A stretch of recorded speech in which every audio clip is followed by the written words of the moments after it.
સુરતમાં મેઘરાજાની ધમાકેદાર એન્ટ્રી બાદ શહેરના અનેક વિસ્તારોમાં પાણી ભરાવવાની સ્થિતિ સર્જાઈ હતી। ત્યારે વરાછાના ઉમિયાધામ મંદિર નજીક રસ્તો પાણીમાં ગરકાવ થતા વાહન ચાલકોને ભારે હાલાકીનો સામનો કરવો પડ્યો।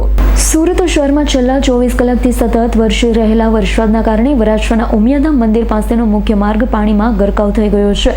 પાણી ભરાવાના કારણે વાહન વ્યવહાર પર અસર પડી અને વાહન ચાલકો તેમજ સ્થાનિક લોકોને અવરજવરમાં તેમજ ભારે મુશ્કેલીનો સામનો કરવો પડ્યો છે।